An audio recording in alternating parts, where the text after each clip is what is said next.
آپ کا سوال یہ کہ ینگسٹر اور نوجوان نسل جو ہے وہ کہاں غلطی کرتے ہیں جہاں سے ان کا سفر جو ہے وہ راستے میں مطلب وہ شکست دل ہو جاتے ہیں اور وہ چھوڑ دیتے ہیں اور وہ آگے نہیں جا پاتے. اس معاملے میں ایک دو باتیں آپ سے کہنا چاہوں گا. اول تو یہ ہے کہ وہ دیکھتے ہیں کہ یہ آیا اور یہ چھا گیا اور یہ مشہور ہو گیا اور ہم بھی کچھ ہے. تو شہرت جو ہوتی ہے وہ اصل میں مقصد نہیں ہوتا کسی فیلڈ میں آنے کا، ادب میں آنے کا. وہ تو رستے میں ایسے گرد کی طرح آپ کو مل جاتی ہے. اصل معاملہ یہ ہے کہ آپ اپنے کام کے ساتھ مخلص کتنے ہیں. آپ وہ کام کو اپنے سامنے رکھیں، آپ شہرت اور پیسے کو اپنے سامنے نہ رکھیں. وہ آپ کا مقصد نہیں ہونا چاہیے. ایک بات اس کے لیے آپ کو دو تین چیزیں ہیں جو ہیلپ کرتی ہیں.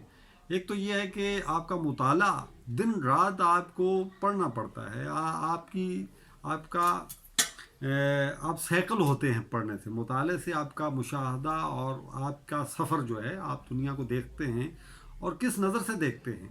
ہمارے ہاں نوجوانوں کو ایک تو مطالعے سے رغبت نہیں ہے، دوسرا یہ ہے کہ وہ ٹین ایج ابھی ہو نہیں پاتے تو وہ کہتے ہیں کہ ہم کہیں نہ کہیں چھپ جائیں، ہم ٹی وی پہ آ جائیں، ہم اخبار میں آ جائیں اور ہم ایک دم.